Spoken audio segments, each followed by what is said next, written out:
Hello，大家好，今天我们要来聊一本在2025年可以说是现象级的书，随它去吧。这本书啊，真的非常精准的讲出了我们在现在这个 AI 时代要怎么重新拿回人生的主导权。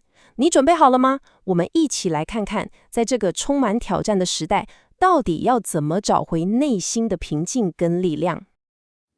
你可以先想一下哦，是不是常常觉得自己的精力好像都烧光在一些很小的事情上，比方说猜同事的脸色、安抚家人的情绪，或是担心朋友怎么看你，感觉自己好像一直在演别人的剧本，演一个配角，都忘了自己才是主角。这就是这本书要帮我们解决的核心痛点。如果你有这种感觉，真的，你不是一个人。我们好像都正在喝一杯特调的现代焦虑鸡尾酒，它有3种成分。第一种是控制焦虑，就是什么事都想抓在手里，很怕失控。第二种是主体性丧失，觉得我的人生好像不是我自己决定的。那第三种呢，就是情绪劳动，花超多心力去照顾别人的心情，结果自己的情绪都没电了。好，那要找到解药，我们得先搞懂问题是怎么来的，对吧？到底为什么在这个后 AI 时代，这种焦虑感会变得这么普遍，甚至让人有点喘不过气？你看，这张投影片就很生动地画出了当时的整个社会氛围。首先，AI 的快速发展让我们的控制焦虑直接飙到最高点，大家都很怕被取代。再来，社群媒体上的对立、吵架，让我们被迫投入大量的情绪劳动去应付。最后，当外在环境这么不确定的时候，我们反而会更想去插手别人的事，想从里面找到一点点掌控感，结果就是拯救者倦怠。这3股力量搅在一起，真的让我们精疲力尽。OK，了解了我们有多累之后，终于要来讲解法了。这本书提出了一个非常强大而且很清楚，人人都能做的框架，来帮助我们把人生的主导权一步步拿回来。这就是整个理论的核心。你看，很简单，但威力超强。它就分成2大支柱，随它去吧，这是你的防御系统，保护你内在的能量不要再被消耗了。那让我这么做呢，就是你的进攻策略，是你人生的引擎。一个是停止内耗，另一个是创造价值。所以说，第一个支柱随它去吧，到底是什么意思？它不是叫你消极、放弃、摆烂哦，完全不是。它是一种很有智慧的策略性撤退。比方说，你朋友老是抱怨同一件事，你与其在那边绞尽脑汁帮他想办法，不如就选择随他去吧。你要承认，那是他的人生课题，你没有办法代替他。我真的超喜欢说理这个比喻，他把这个概念讲得太好了。别人的情绪，外面的纷扰，就像天气一样，你根本控制不了，但是你永远都可以选择为自己撑起一把叫做界限的保护伞。所以你要记得，随它去吧，就是在你的内心世界盖一道非常坚固的情绪防火墙。它会帮你挡掉那些不属于你的负能量，让你不要再因为别人的问题来惩罚自己。不过，光是盖防火墙还不够，对吧？所以第2个支柱，让我这么做，就要上场了。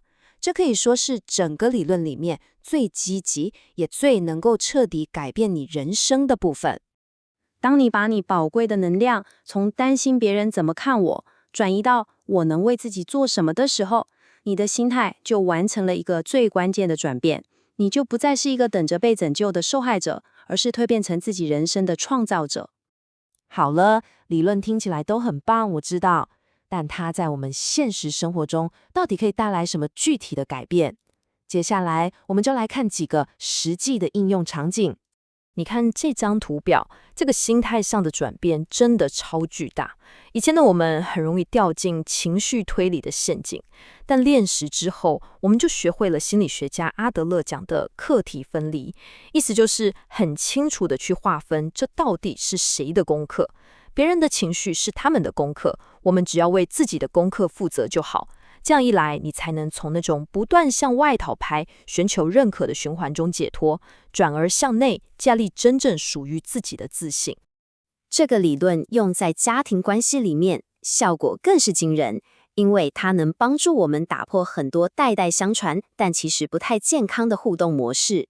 这边有一个很具体的方法，比方说你家里有个长不大、财务一直出问题的成年子女，第一步先识别问题，第二步随他去吧，不要再帮他还卡债了，让他自己去面对他选择的后果。那最关键的第三步，让我这么做，把省下来的钱跟心力拿去规划你自己的退休生活。这不是无情哦，这才是最高级的爱，因为你相信他有能力成长，同时你也尊重了你自己的人生。在职场跟朋友之间也完全适用。看到别人成功，与其在那边嫉妒，不如转个念头想，让我来学习他是怎么做到的。对于那些总是让你觉得很累、很耗电的关系，就练习随他们去吧。这样你才能把最宝贵的资源投资在那些真正滋养你、支持你的核心圈里面。所以，我们来总结一下，这本书真的远远不只是一本心灵励志书，它更像是一本专门为了我们这个动荡不安的后 AI 时代所设计的生存手册。书里面提倡的是一种反脆弱的生活方式。什么是反脆弱啊？它不只是坚固而已，它更像是我们的肌肉，在经历撕裂跟修复之后，会变得比以前更强壮。它让我们在经历挫折和压力之后，可以变得更有韧性。你可以把它想象成一套为你大脑设计的全新的作业系统，它会自动帮你关掉那些在背景空转、消耗你 CPU 的无解程式，然后把所有的效能集中在那些能让你人生版本升级的核心任务上面。所以，最核心也最能让你解脱的观念就是这句话：当你真的从心底接受你不需要为别人的快乐负责的时候，你会感觉到肩膀上扛了好多年的重担瞬间就消失了。这个理论最重要带给我们的不是冷漠，而是真正的心理自由，是拿回自己人生的主导权，不再被别人的情绪或期待绑架，活出真正属于你自己的版本。听完今天的分析，这个问题就留给你自己想一想，在你的生活中，是不是有什么事情是时候该随它去了？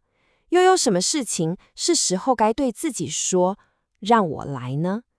你准备好拿回人生的主控权了吗？